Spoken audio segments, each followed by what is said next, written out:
ভগবান বলে মানত। এমনকি আমার বাবার কাছ থেকে আমি ওষুধ নিয়ে গিয়ে দিতাম, সেটা ওরা আমার দেওয়া, আমার ডাক্তারের দেওয়া, আমি ডাক্তারও এই ধারণা করে তার সেটা গ্রহণ করতে।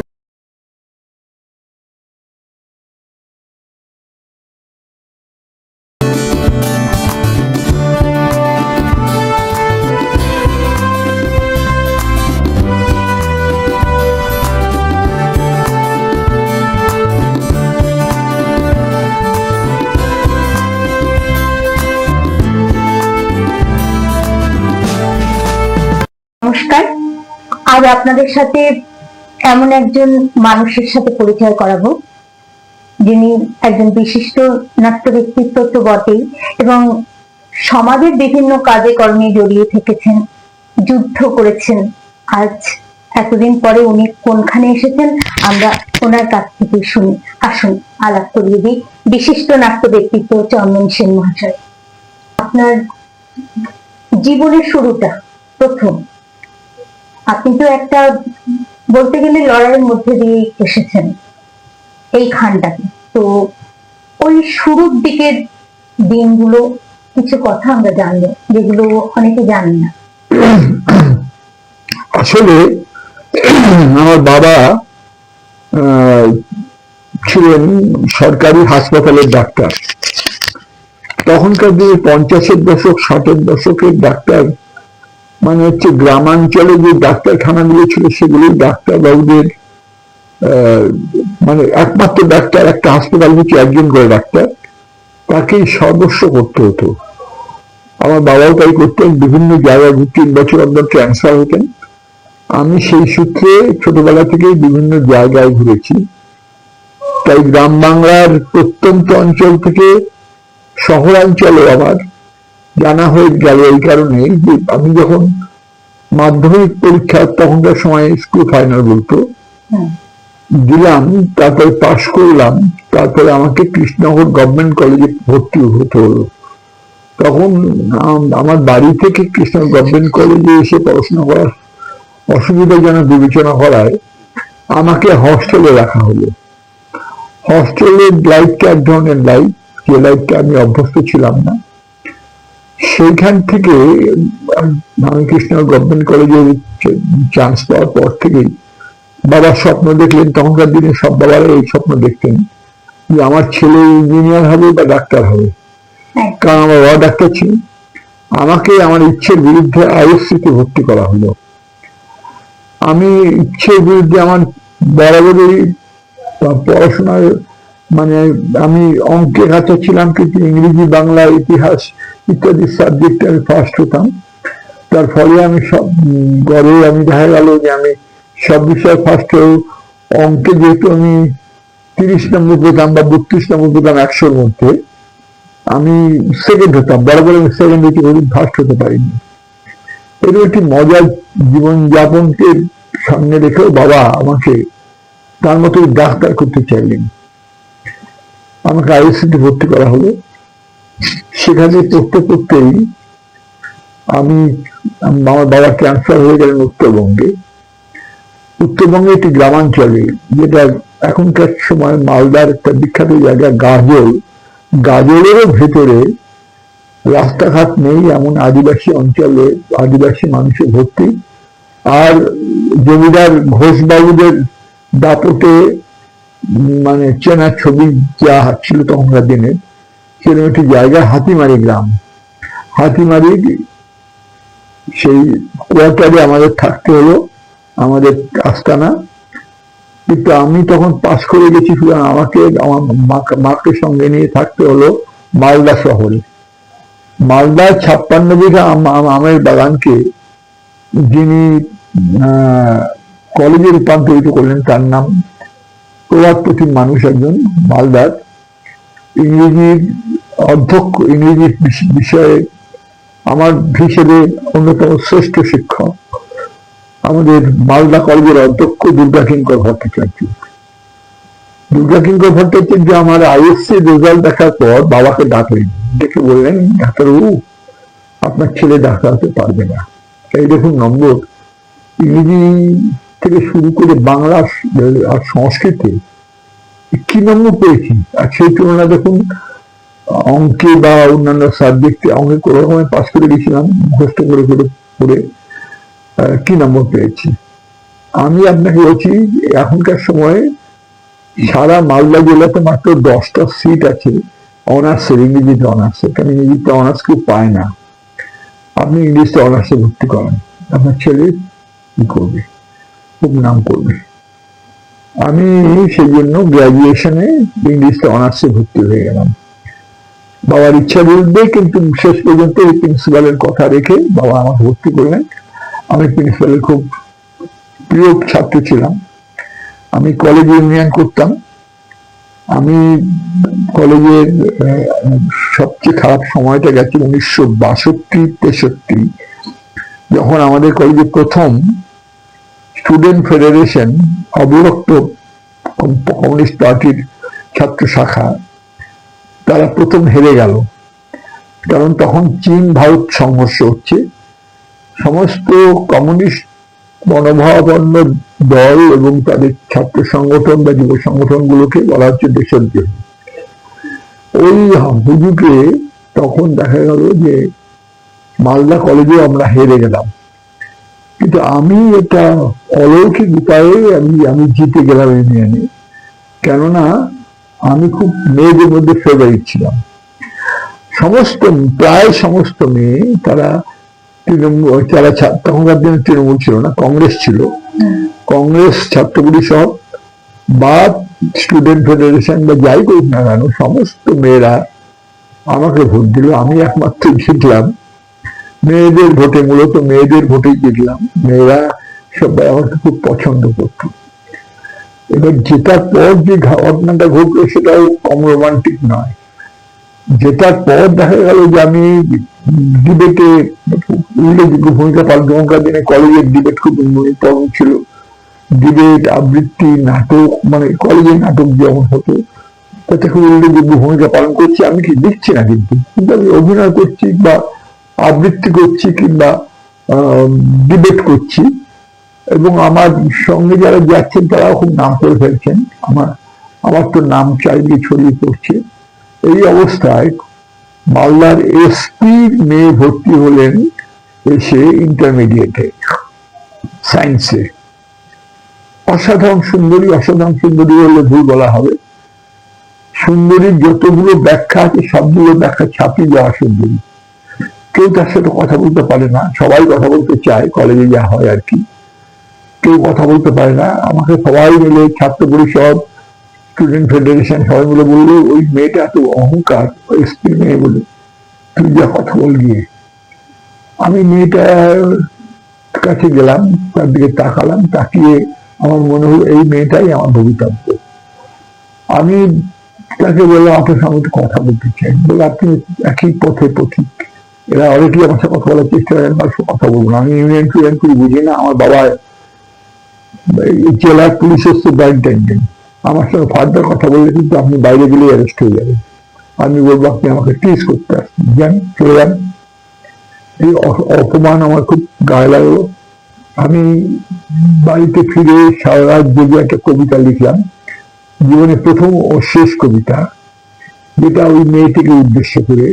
মেয়েটার প্রথম অক্ষর ছিল প। আমি তার নাম বলছি না এই কারণেই, আমি নাম চেঞ্জ করে বলছি যে আমি এরকম একটা কবিতা লিখেছিলাম। সেই কবিতার সারা রাত জেগে লেখার পর সে যখন পরের দিন ক্লাসে, বায়োলজি ক্লাসে যখন সে ব্যস্ত, তখন আমাকে সবাই খুব ভালোবাসে, সব ছেলে মেয়েরা আমাকে পিছন থেকে অ্যালাউ করলো আমার সবাই। আমি এসে তার ব্যাগের মধ্যে ঢুকিয়ে রাখলাম সেই প্রেমজ কবিতাটি। পরের দিন প্রিন্সিপালের হাতে, প্রিন্সিপাল আমাকে ক্লাস থেকে ডেকে পাঠালেন। প্রিন্সিপাল ডাকা মানে তখন বাঘের ডাক। ভীষণ, হ্যাঁ, ভীষণ ভয়ঙ্কর রাগী প্রিন্সিপাল, কিন্তু আমাকে প্রচন্ড ভালোবাসতেন। আমাকে ক্লাস থেকে ডেকে পাঠাচ্ছেন, তার মানে হই হই করে গেল সমস্ত কলেজ জুড়ে। ছেলে মেয়েগুলো জড়ো হয়ে প্রিন্সিপাল ঘরের সামনে। আমি প্রিন্সিপালের ঘরে ঢুকলাম, লোকে বুঝতেই পারলো প্রিন্সিপাল ডেকে পাঠান তখনই যখন তাকে চরম তিরস্কার করতে হবে। তো আমি ঢোকার পর আমাকে বললেন, আমি দেখলাম যে ওই মেয়েকে দাঁড়িয়ে আছে। প্রিন্সিপালের হাতে আমার কালকে দেওয়া সেই কবিতার কাগজটা। প্রিন্সিপাল শুধু বললেন, বাইরে তখন অসংখ্য ছেলে মেয়ে বিক্রি হয় আমার। প্রিন্সিপাল বললেন, তুমি এই কবিতা লিখেছো? তুমি লিখেছো? আমি তার সামনে মাথা নিচু করে রয়ে বললাম, হ্যাঁ স্যার। তুমি ওকে লিখেছো? আমি বললাম, হ্যাঁ স্যার। তুমি ওর বারবি ক্লাসে গিয়ে ওর এখান থেকে দিয়ে এসছো? আমি বললাম, হ্যাঁ স্যার। তারপর প্রিন্সিপাল বললেন পরের কণ্ঠস্বরটা একটু উঁচু করে, কেন লিখেছো? ও তোমাকে তোমার ও কি খুব পছন্দ হয়েছে? আমি বললাম, হ্যাঁ স্যার। আমি কোনো কারচুপি করিনি। তারপর প্রিন্সিপাল উঠলেন, উঠে একটা টেবিলে একটা থাপ্পড় মারলেন জোরে, মানে বললেন, তোমাকে থাপড়ে আমি কলেজ থেকে বের করে দেবো, বদমাইশ মেয়ের ছেলে কোথাকার। তুমি জানো না কাকে কি বলতে হয়, কাকে কি লিখতে হয়। তো আমি তখন মাথা নিচু করে রইলাম। তারপরে তিনি মেয়েটিকে বললেন, তুমি তোমার বাবাকে বলবে না, ওকে যা শাস্তি দেওয়ার আমি দিলাম, কিন্তু আমি কোনোদিন জীবনে ওর সাথে খুব খারাপ ব্যবহার করি। মেয়েটি হাসছে, মেয়েটি হেসে বলল, হ্যাঁ স্যার। তুমি খুশি? বলল, হ্যাঁ স্যার। তুমি কবিতাটা রেখে দাও, তুমি ওকে দেবে না? হ্যাঁ স্যার। তারপর বললো, যাও। আমাদের দুজনকে বললো, আমরা বেরিয়ে যাচ্ছি। তখন তার আগে আবার ডাকলেন, দাঁড়াও। দেখে আমাকে বললেন যে, তুমি তো ক্লাসে দারুণ লেখো, Shakespeare, Bernard Shaw, T S. Eliot, তোমার বলা এবং লেখা শুনে আমি মুগ্ধ হয়ে যাই। তুমি নাটক লেখো? আরে কবিদের কবিতার লাইনে বিরাট ভিড়, তোমার আগে 1.5 লক্ষ কবি, তোমার পরে 2.5 কোটি কবি রেডি হচ্ছে। এই ভিড়ের মধ্যে যেও না, নাটক কম লোক লিখছে, তুমি নাটক লেখো। ব্যাস, একসঙ্গে পুরস্কার এবং পুরস্কার ওই গাইডলাইনটা পেয়ে গেলাম। আমি তবে শিখলাম, আমি নাটকই লিখবো, নাটক করবো, নাটক লিখবো। নাটক করার দিকে মন দিলাম, নাটক লেখা বলতে শুরু করলাম মাত্র। এই আমার জীবন। আমার বাবা যেখানে যেতেন, হেলথ সেন্টারে যেতেন, যত হেলথ সেন্টার ঘুরতেন, সেখানে বাবার একটা পৈতৃক ইনফ্লুয়েন্স আমাদের কাজ করেছে। বাবা সেখানে লোক ডিউটি নিয়ে নাটক করতেন। তখনকার দিনে সব মহেন্দ্র গুপ্ত, বাবার কথা মানে ডাক্তারবাবুর কথা মানে বেদবাক্য, বহু লোক জুড়িয়ে তো তারা অভিনয় করার চেষ্টা করতো, এসব করতো।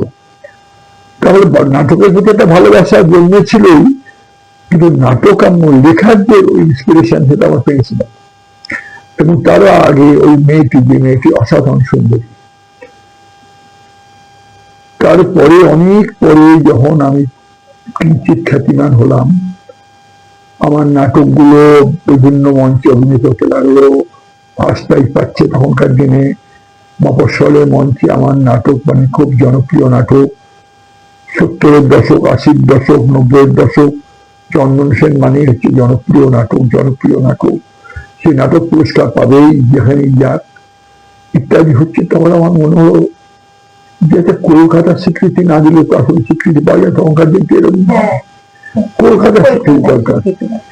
তা আমি কলকাতায় গিয়ে বললাম যে, স্যার আমি এতগুলো মেডেল পেয়েছি, নাটক যাকে উঠতে যাচ্ছি তারা একই কথা বলছি।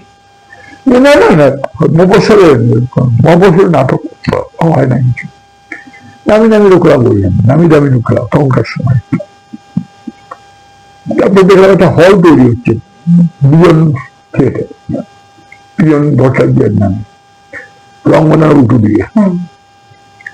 সেখানে এক ভদ্রলোক, তিনি প্রায় আমার থেকে বছর 5-6 ছোট, বা 8-10 বছর ছোট হবে। তিনি বসে ডিরেকশন দিচ্ছে, এইখানে হবে, এই হলটা, এই জায়গায় এইটা হবে। আর ইট পেতে বসে আছেন তারা কয়েকজন। আমি যাওয়ার পর উঠে দাঁড়িয়ে বলেন, আপনি বলুন। বলে, আমি একটা সূত্রে শুনলাম যে আপনি দুজন থিয়েটার তৈরি করছে, আপনাদের দল, তো আপনারা নাটক পেয়েছেন? নাটক, ভালো নাটকের অভাবে আছে। আপনি আমি এই কোথায় চন্দন সেনের নাম আমি শুনেছি। আপনি সেই জন্মেছেন? হ্যাঁ। আপনি বসুন। বলে 3টে ইট পেতে দিলেন, বসলাম। বলল, আপনাকে আমি একটা গল্প আমার খুব মনে ধরেছে। মিখাইল সালটিনভ চেরনিন, লেনিনের খুব প্রিয় লেখক। তার কি পড়েছেন সোভিয়েত গল্প? আমরা হ্যাঁ, সবগুলো। চেরনিন তো সব ছোট ছোট গল্প লিখতেন, আমাদের বনফুলের মতো 1.5 পাতা 2 পাতার গল্প। আমি প্রায় সবগুলো বই পড়েছি ইংলিশে। বলছি, এই গল্পটা পড়েছেন? 2 হিজড়ে এক ক্যাসির গল্প। আমি বললাম, হ্যাঁ, এটা আমার পড়া ইংলিশে। বলে, আমি বাংলাটা করে আমার মনে হয়েছে এটা যে নাটক হয়, আপনি একটা নাটক তৈরি করে আনুন না 2 শতক পরে। আমি নাগরিক থিয়েটারের রাখলাম 2 হুজুরের গপ্প লিখে, নাম দিলাম 2 হুজুরের গপ্প। এটা পড়ার পর মেঘনাথ ভট্টাচার্য লাভ দিয়ে, একটা বিশাল লাভ।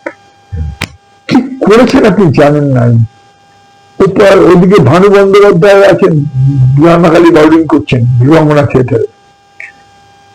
মেঘনাথ ভানু ব্যানার্জি কে নিয়ে পড়ালো। ভানু ব্যানার্জি বললো, তুমি এটা করো, তুমি এটা করলে আমার রানাখালি বোর্ডিং এর থেকে লোক দেবে, তোমার বেশি হবে। মেঘনাথ সেই নাটক নামালে 2 হুজুরের গল্প। যারা দেখতে এলেন তারা স্তম্ভিত হলেন। ইস পলিটিক্যাল স্যাটায়ার। এই সময় ব্যাস আমি নাগরিক নাট্যকার বনে গেলাম। ভানু ব্যানার্জি আমাকেও বলেছিলেন যে, আপনার নাটক পড়ে আমি মুগ্ধ হয়ে গেছি, আপনি আমাকেও নাটক দিন। কিন্তু সেই সময়টা ছিল না, তিনি বেশি দিন বাঁচেননি আর। যাই হোক, আমার তাও একটা শখ রয়েছে যে তিনি যখন একদিন আমাকে বলেন, আমার সাথে অন্যদিন হাওয়া খেয়ে আসেন, আমি গেলাম তার সঙ্গে। যেতে যে তিনি ওই যে ময়দানে তিনি বললেন যে, চলুন এই ময়দান দেখুন, পুলিশ সামনে যাচ্ছে, ওদের ডিউটি শেষ হয়েছে, এরকম সামনের দিকে কত পুলিশ যাবে, করেন খুব আস্তে চালাও। আস্তে চালাতে গেলেন। আমি বললাম, কি এত আস্তে চালাচ্ছেন কেন? আমি ভাবছি যে আমি যদি মন্ত্রী হতাম তাহলে আমার সামনে যেন পুলিশ টাইট করে যেত, তারপরে আমি যেতাম। আমি একটু নিজের কল্পনা করে নিচ্ছি আমি ওরকম হচ্ছি। আমি তখন এটা নিয়ে আমি একটা নাটক লিখবো, আপনি আমাকে সময় দিন। এই মজার কল্পনা নিয়ে বললাম, সময় দেওয়া হলো, আপনি যা লিখবেন আমি অভিনয় করবো। ভানুদার সঙ্গে ওই আমার শেষ কথা। ভানুদা বেশি দিন বাঁচেননি, শেষ দিকে আর কি তার সঙ্গে এই সংলাপ। তারপর যাই হোক, তারপরে এই নাট্যকার বনে গেলাম। নাট্যকার বলতে বলতে আমি আমার অভিনয় জীবন ছেড়ে দিলাম। ছেড়ে দিয়ে যখন দায়বদ্ধ লিখলাম, বাংলা থিয়েটার তখন ঢুকছে। বাংলা থিয়েটারে যখন লোক আসে না, একাডেমিতে লোক হয় না, কলকাতার লোকে মানে থিয়েটারের দর্শক কমে গেছে, তখন সবাই টিভি প্রায় পৌঁছে গেছে, দরজা পৌঁছে যাচ্ছে টিভি, সিনেমা, থিয়েটার দেখতে লোক আসে না। তখন নামলো দায়বদ্ধ, চন্দন লেখা, চন্দন সেন পরিচালনা, মেঘনাথ ভট্টাচার্য ছাড়ক। ব্যাস একটা মিরাকল হয়ে গেল। দায়বদ্ধ প্রথম অবস্থায় প্রথম 25টা-30টা শো হাউসফুল, প্রায় হাউসফুল। তারপরে অকস্মাৎ যত লোক ভেতরে, তত লোক বাইরে, তারা বুঝে একটা টিকিট। বাংলা থিয়েটারে মুখ ঘুরে গেল। তারপর আমি দায়বদ্ধ নাট্যকার হয়ে গেলাম। এই নাট্যকারের সূত্রে, এই নাটকের সূত্রে দেশ বিদেশ, ইউরোপ ঘুরলাম, নানা রকম জায়গা, বিভিন্ন জায়গায় গেলাম। দেখলাম দুর্গীয় গপ্প, দায়বদ্ধ, সবাই অভিনয় করছে, ডেকেও আনছি, আমাকেও ডেকে নিয়ে গেল। ফ্রান্সে গেছি, ইংল্যান্ডে গেছি। আমি নাগরিক নাট্যকার বনে গেলাম। এই অবস্থায় একদিন একাডেমিতে যখন নাটক শেষ হয়ে গেল, দায়বদ্ধ, তখন বোধ হয় দায়বদ্ধের 400তম দিন আমাকে সম্পদ দেওয়া হলো। আমি নিয়ে, আমার তখন নিজস্ব গাড়ি ছিল না, আমি বাসে করে বাইরে করে ফিরতাম। তখন আমি চাকদায় থাকতাম, আমি চাকদায় স্কুলে শিক্ষকতা করতাম। তার আগে দিল্লিতে আমি খুব বড় একটা চাকরি পেয়েছিলাম, সেখানে ইন্টারভিউ দিয়ে আমি কেন্দ্রীয় সরকারের আয়রন অ্যান্ড স্টিল ডিপার্টমেন্টের লাইসেন্সিং সেলে খুব বড় একটা পোস্ট পেয়ে গেছিলাম। কিন্তু সেখানে গিয়ে শুনলাম যে ঘুষ না নিলে তাকে মেরে ফেলা হয়। এই শোনার পরে আমি চাকরিতে রেজিগনেশন দিয়ে চলে এলাম। চলে এসে আবার নিউ আলিপুর একটা স্কুলে প্রথম ইংরেজি শিক্ষক, তারপরে চাকদা বাবুজি বিদ্যা মন্দিরে আমি প্রথমে শিক্ষক, তারপরে সহপ্রধান শিক্ষকের দায়িত্ব গ্রহণ করলাম। এবং আমার ইংরেজি পড়ানো, শুনতে বা ক্লাস করতে বাইরের স্কুল থেকে ছেলে মেয়েরা আসে। তো এই অবস্থায় যখন দায়বদ্ধ হচ্ছে 400 জনই, তখন আমি ওই তাড়াতাড়ি চাকদা ফিরবো বলে বাস ধরার জন্য ছুটছি। হঠাৎ দেখি পিছনে একটা গাড়ি, একটা দামি গাড়ি, সেই গাড়িটার থেকে একটি মেয়ে নামলো। সে আস্তে আস্তে ছুটে ছুটে এসে বললো, আপনি চন্দন সেন? আমি বললাম হ্যাঁ। আমি সেই মেয়েটি, যে মেয়েটি প্রথম পি দিয়ে আপনি একটা কবিতা লিখেছিলেন, আপনার কবিতাটা আমি এখন নিউ জার্সিতে থাকি। আমার স্বামী এক্স নকশাল, ডাক্তার, অমানুষ, শুধু সারা জীবন নিজেকে নিয়েই থাকে, আমাকে তো দেখাশোনা করে না। আপনার কবিতাটা পড়তে পড়তে আমি বিভিন্ন ভেবেছি আমি কেন আপনার ডাকে সাড়া দিলাম না। আপনি কবিতার কপিটা রাখুন। আর আপনি কি বিয়ে করেছেন? আমি বললাম হ্যাঁ। বলে আমি ফুটন্ত বাসে উঠে পড়লাম। তো আমি বুঝলাম যে কবিতা কোথাও কোথাও আবার কিছু একটু ডিভিডেন্ড মূল্য দেয়। বহুদিন পর সেই কবিতাটা মনে রেখে সেই কবিতাটা আমি একটু বিভিন্ন জায়গায় উচ্চারণ করেছি। পারমিতা সেন বলছি, শুনো। পারফিউমের মদির গন্ধে দিবস তোমার অঙ্গ, ক্যাফেটেরিয়ায় 1 ঘন্টা দেবে নাকি তুমি সঙ্গ? সব কথা মারা উজাড় করবো কফি হাতে 1 ঘন্টা, বধুর স্বপ্নে স্মৃতির গন্ধ ব্যাকুল করবে মনটা। কিশোরের ছাই এসো না পোড়াই, যাহোক যাহোক যাহোক কথা। তুমি বায়োলজি ক্লাস, আমি বায়োলনে ফ্ল্যাশ, মাঝে অদূরের নীরবতা। পারমিতা সেন বলছি, শুনো। এখনো মুখস্থ করে রেখেছি। কবিতার আসলে আমাকে ডাকলে আমি এই কবিতা শুনি বলে এটা আমার প্রথম শেষ কবিতা। আমি আলাদাভাবে কোনো কবিতা লিখিনি। নাটকের সংলাপের মধ্যে অনেকে কবিতা ছাড়তায়, কিন্তু আলাদাভাবে কবিতা লিখিনি। যেমন মোহিত চট্টোপাধ্যায় লিখেছেন, আমি লিখিনি। ওইটাই আমার প্রথম শেষ কবিতা। তো যাই হোক, এটা হচ্ছে আমার জীবনের প্রথম পর্ব। যেভাবে আমি নাট্যকার হলাম তার সেটাও বলা হলো, আমার জীবনের একটা ইতিহাসে বলা হলো। এবার আপনার চাকদাহের জীবন শুরু হলো, মানে ওখান থেকেই, তার আগে থেকে আপনি বাপুজি স্কুলে যখন টিচার হলেন তখন থেকে। এবং আপনার শিক্ষকতারও খুব সুনাম শুনেছি, যে আপনি খুব ভালো করে, মানে সুন্দর করে বোঝাতে পারেন, পড়াতেন, ইংরেজি পড়তাম। আমি কোনো নোটবই ধার রাখতাম না। আমি আমার মতো করে বোঝাতাম। ছেলে মেয়ের কাছে আমি যখন শিলচরে গেলাম, বাংলার একমাত্র নাট্যকার যিনি শিলচরে বঙ্গভাষী সম্মেলনে আমন্ত্রিত, একই বিমানে আমার সঙ্গে গেলেন। কবিতার কথা বলতে গেলেন অমিতাভ দাশগুপ্ত, কবি অমিতাভ দাশগুপ্ত প্রয়াত। আরেকজন রবীন্দ্রসঙ্গীত নিয়ে বলতে গেলেন সুচিত্রা মিত্র, প্রয়াত। আমরা 3 জনের মধ্যে আমি একমাত্র বেঁচে আছি। আমরা যখন শিলচর বিমানবন্দরে নামলাম, তখন ওই যে কাস্টমসের সবচেয়ে বড় অফিসার তিনি এসে বলেন যে আমি কাস্টমস অফিসার, আমি আপনাদেরকে নমস্কার করছি, আপনি স্বাগত শিলচরে, আপনারা চলে যান, আপনাদের কোনো কিছু করতে হবে না। তারপরে বেরিয়ে গেলেন অমিতাভ দাশগুপ্ত, সুচিত্রা মিত্র। আমার কাছে ধাট করে প্রণাম করলো। স্যার, আমি আপনার 65-এর ব্যাচ, আপনার কাছে ইংরেজি করেছি। আমি এখন কাস্টমস এর ইনচার্জ টোটালটার। 2টো বিমানবন্দর আমার কন্ট্রোলে আছে।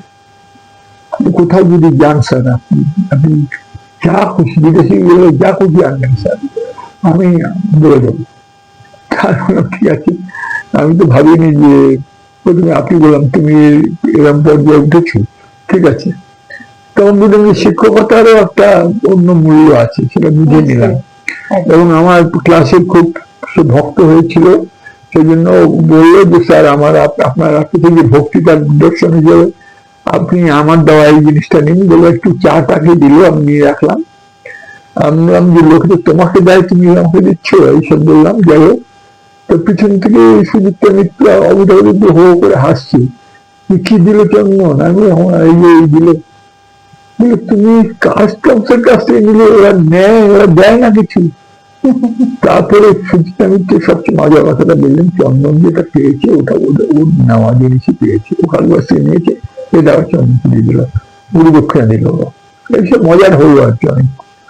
তারপর ওখানে হওয়ার পর এই উঠে উঠে উঠে উঠে আমি শিক্ষকতা নাট্যকার প্রায় 42 বছর শিক্ষকতা করেছি। তারপরে আমাকে জোর করে অ্যাসিস্ট্যান্ট হেডমাস্টার করা হলো, আমার কোনো দায়িত্বশীল পদ নিতে অসুবিধা। এখন আমার প্রথম পেন থিয়েটার, দ্বিতীয় পেন তখন আমার ছাত্রছাত্রীরা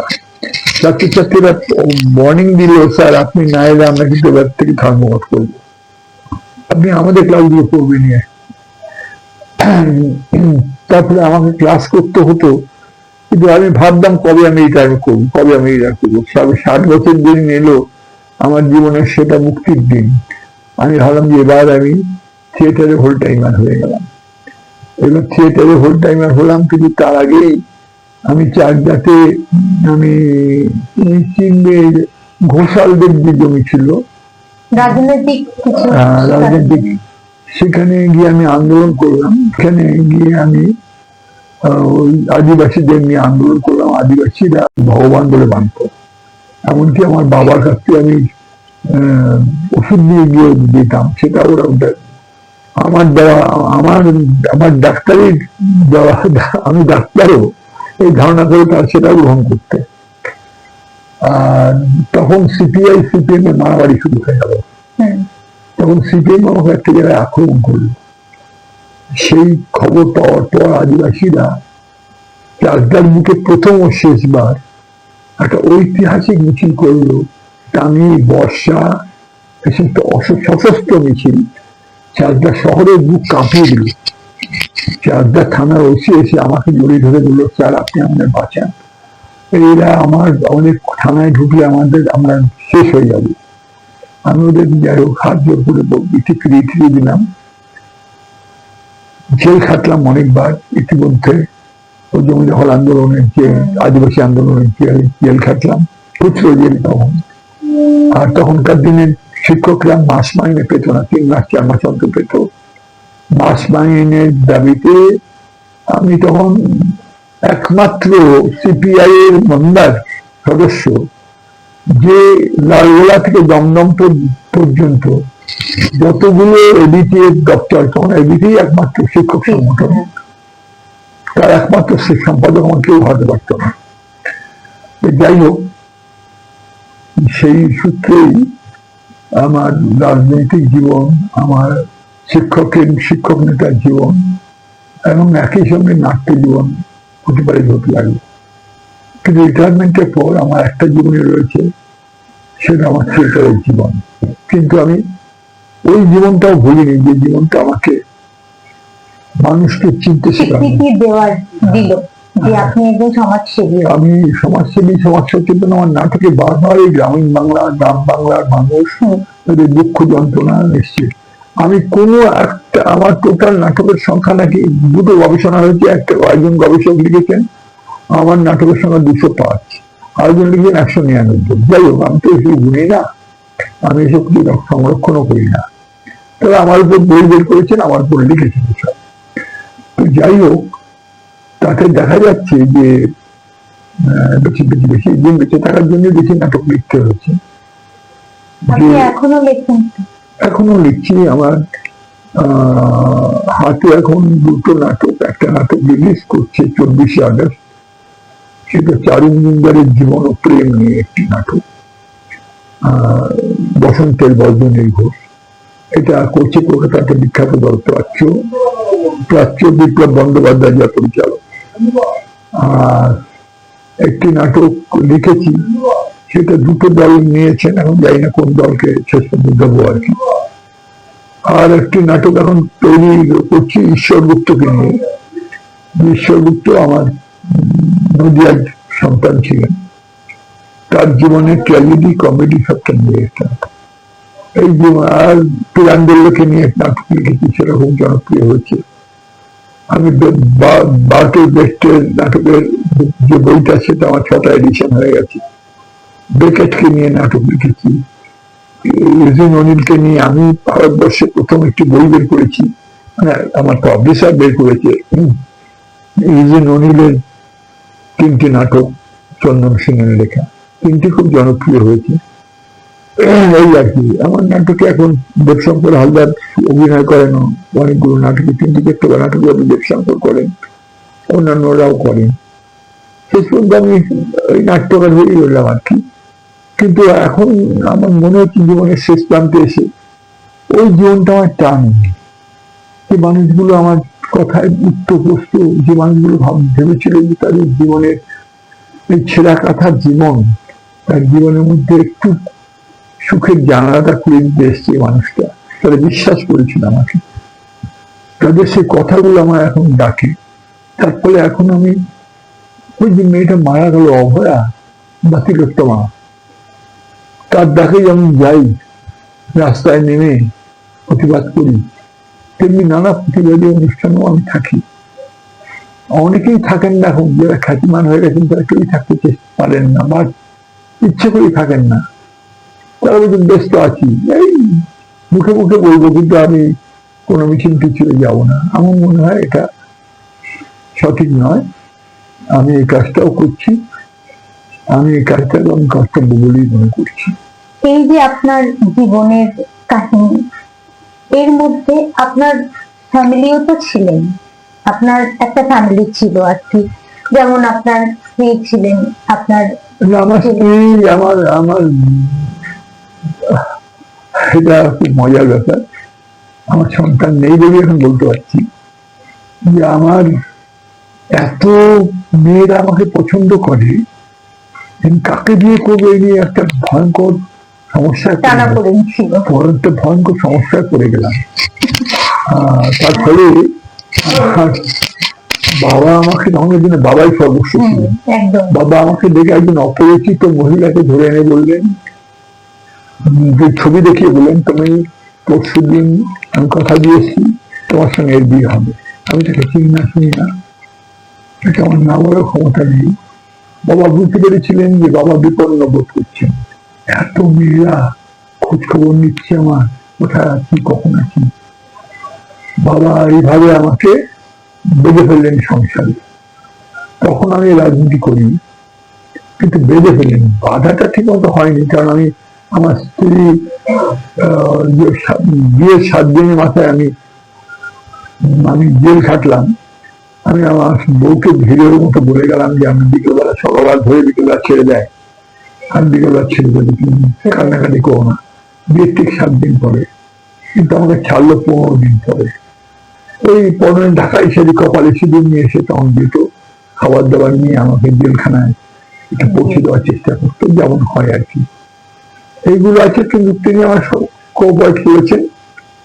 তিনি নাটক লিখতে পারেন না, তিনি গান গাইতে পারেন না, তিনি সাধারণ একজন সহধর্মী, কিন্তু সব রকমের সহযোগিতা করেছেন। তিনি বুঝেছেন যে আমাকে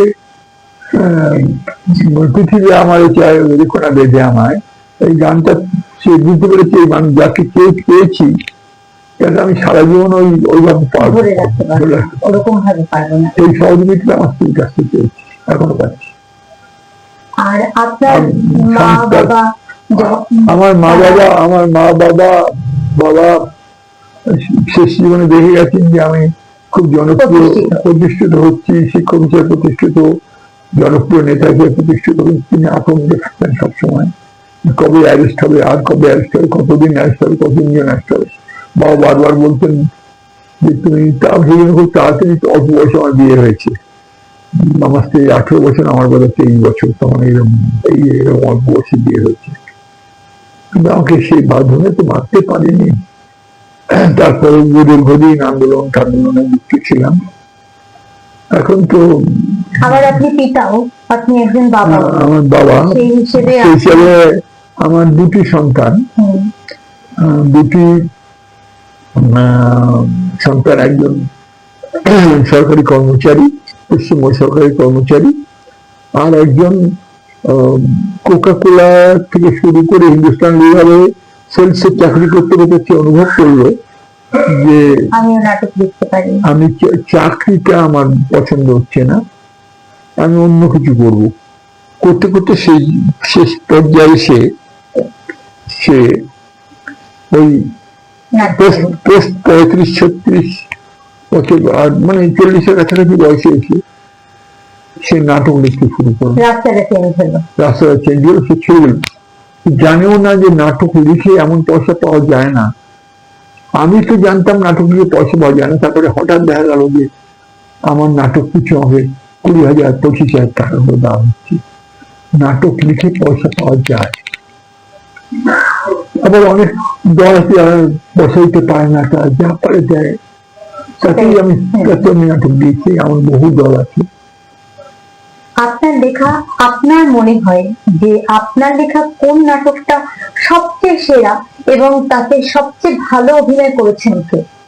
মানে কার অভিনয় আপনার মনে দাগ কেটে রয়েছে? এটা বলা আমার পক্ষে কঠিন, এই কারণে আমি সেরা নাটকগুলো কিছুই লিখিনি। আমার নাটকগুলো পড়ার পর দেখার পর মনে হয় মা আমি কিছু বলতে পারলাম না, একটা সেরা নাটক লেখার অপেক্ষায় আছি। আর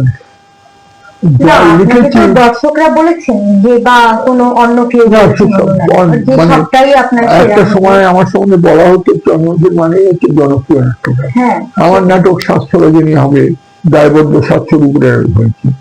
এখন আমার পার্থ ভৌমিক করছেন দায়বদ্ধ, তাহলে 50টার উপর হয়ে গেল। তা এরকম বহু লোক দায়বদ্ধ করছেন, বহু লোক গল্প করছেন। আমার প্রচুর নাটক 300-400-500 রজনী হয়। এখনকার দিনে 100 রজনী খুব জনপ্রিয়তার লক্ষণ, সেই 100 রজনী তো অনেক নাটকই হয়ে গেছে। কারণ অভিনয় মানে কার অভিনয় আপনার মনে আমার নিজের কাছে মনে হয়েছে যে অমৃতা প্রীতমের লেখা একটা গল্প থেকে আমি একটা নাটক করেছিলাম কর্ণাবতী।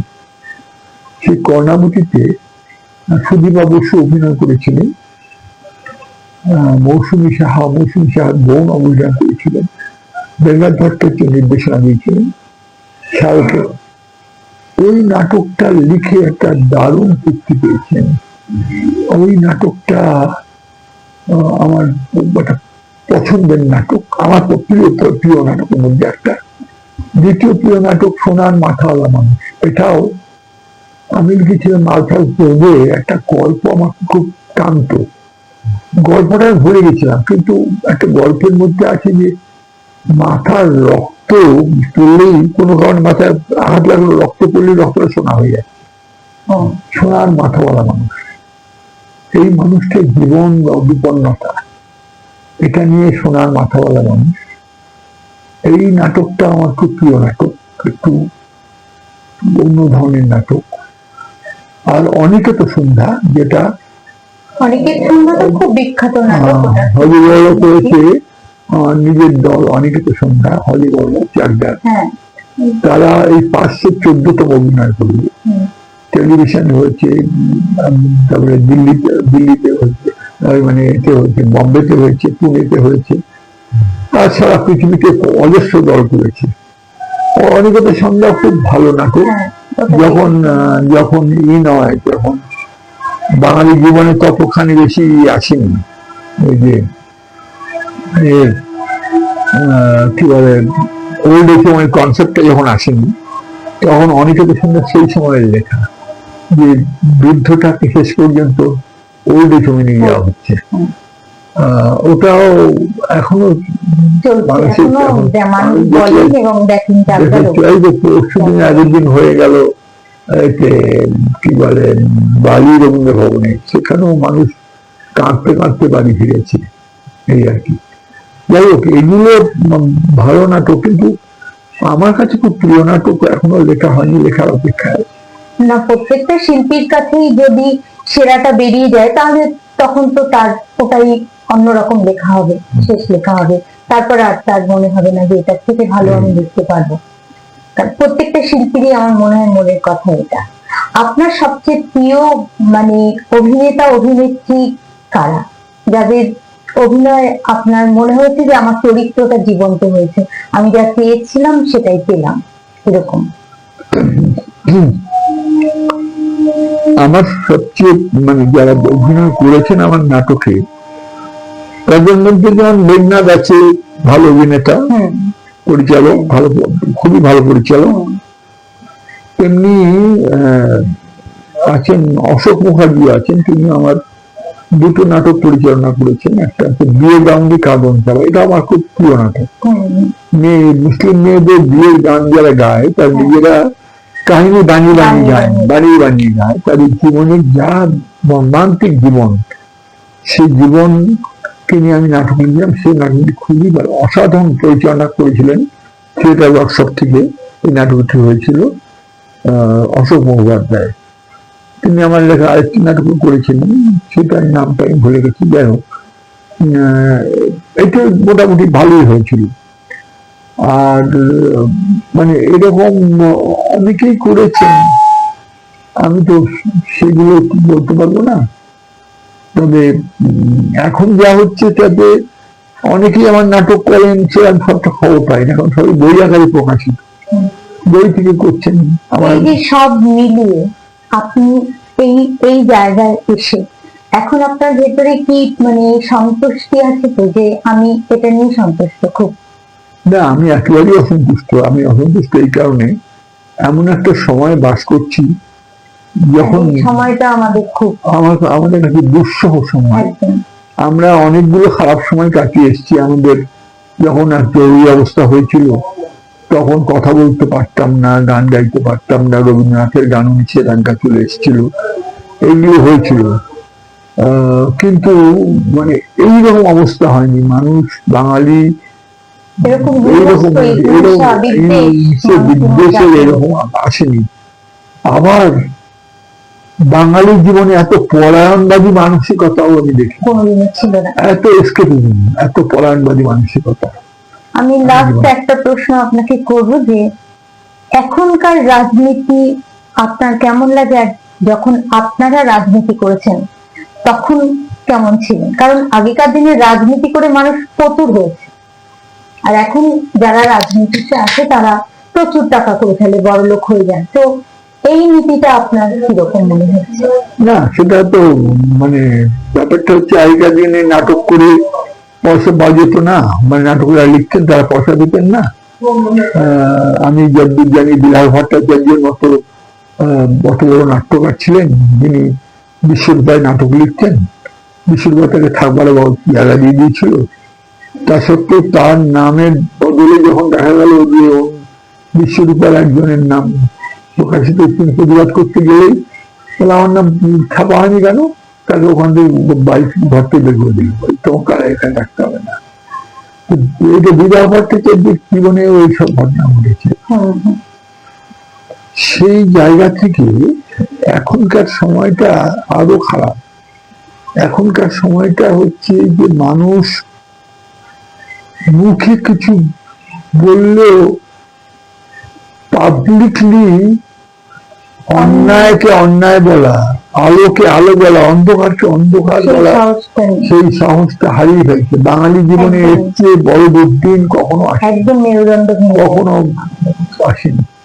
মেরুদণ্ডের এই আকাল বাঙালির জীবনে কখনোই আসেনি, কোনো দিনই আসেনি। আমাদের খুব ভালো লাগলো আপনার সাথে কথা বলে, আপনার সব জানতে পেরে, এবং মানে আপনি কত স্ট্রাগল করে তারপর এখানে এসেছেন এই সময়টাতে, সেটা সকলে জানবে, দর্শকরাও। তো আজকের মতন আমরা বিদায় নেব। নমস্কার, আমি পাপিয়া বলছিলাম। আপনাদের ভালো লাগলে আপনারা একটু লাইক, সাবস্ক্রাইব করবেন।